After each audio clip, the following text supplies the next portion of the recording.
Well, let's check out this manifold gauge set I got from Amazon. It's really cheap. It was like 28 bucks on Amazon. And you know that the question is, does it work? Yeah, it does. How these things, comes disassembled. You just got to put the hook on, the lines on. The straight part usually goes up here, and then the end with the angle on it like that. It's for the other end so that you can twist them around if you need to when you're hooking them on the car. This one's kind of cool. It has straight ones on it. Okay, like that. And I thought these would be more difficult to put on, but I'm finding these to be pretty easy. You can almost do it with one hand. You just pop it on there pretty easily, and then it seems to read right away. Make sure that these are shut, because remember, that's going to bring the stuff up to here and then up to here so that you can see the gauge. And when you open this, what it does is it connects this line to here.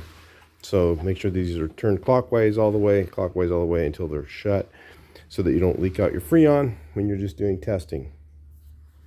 Here's the set I had from Harbor Freight. You know, the knobs were broken up. These things here were a pain in the ass to try and work. I don't know. I'll probably keep it just because it's kind of good to have a backup, and you might need an angled one like that. You know, those angled parts, even just keep these. Kind of handy to have angled ones sometimes.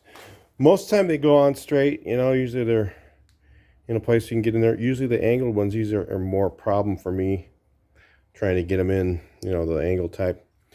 I had trouble trying to hook these ones up. In fact, the ones from Harbor Freight, these things didn't, you know, just didn't fit very good on there. You had to wiggle them around, and you had to loosen this thing up first and then put it on, tighten it up. You really didn't know if you were really testing it properly, you know, or not. So I didn't really like that one.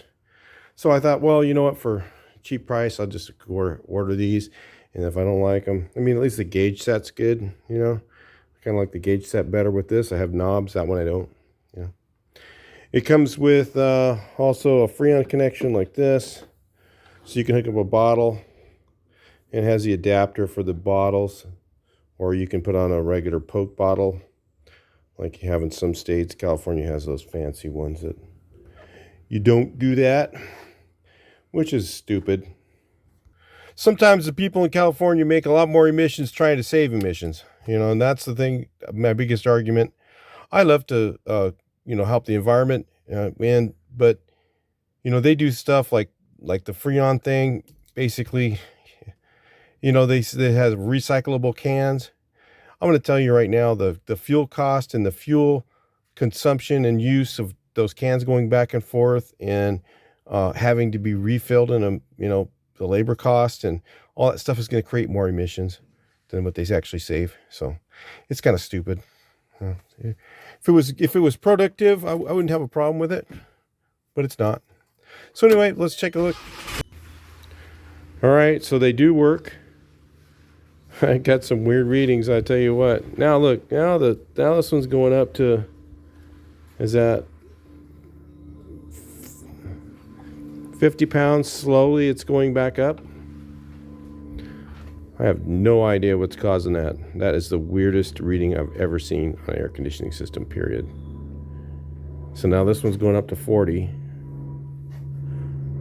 And this is going up to, it's like it's doing the opposite of what it's supposed to do. Creates a vacuum or something on the pressure side, and then I've never seen anything like that. So anyway, that's what happens when you have a computer run your air conditioning. Real fancy. I'm just going to replace the compressor and see what happens. Find out later if that's what fixed it.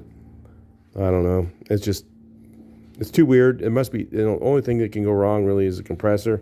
And you've got, you know, expansion valve and, you know, some lines, and they're not really, I don't see any signs of leaks. And it seems like now that I set it here static, you notice the pressures are going back up. That's weird. Something's going on in there. It's got to be in the compressor. And then this one builds up pressure. On this side goes up. Now it's just sitting here static. It's going up to 60. And this one's going up to 60 or so. And that's where it normally would be if it's charged up right. Anyway, very strange. I thought I'd just buy these to see. Really not bad. The only disadvantage to them is they do have very short lines. Just so you know, the lines are really short. But that might be nice to store, so you can just roll them up real easy and put them in a toolbox. And they won't be dangling all around like this thing here. It takes a lot of area to store. And it's got longer lines. I could always take the lines off that, put them on this. The lines are fine. You know, the only thing wrong with that is it's just these valves here are really hard to put on. Really hard. And these ones actually work really good. So anyway, I think it's a pretty good little gauge set. If you don't have one, you might want to grab one of these. Talk to you in the next video. Please like, share, and subscribe. Let's hope I can fix this AC system. This is very strange. Weirdest thing I've ever seen. I'm just going to put a new compressor. Screw it. Start with that and just guess. Best thing to do on a Volkswagen. You can't really tell anything. Normally cars, you can listen to the compressor go on and off. You can watch the cycling. You can see the high sides going up. I mean, all the stuff is real easy to figure out on a Volkswagen because the computer comes in and jokes everything around. It just makes it really hard to figure out. So anyway, I'll talk to you in the next video. If you're having a VW and you have this problem, probably most of the time it's either the valve's bad or the compressor, almost every time. So anyway, talk to you in the next one. Please like, share, and subscribe.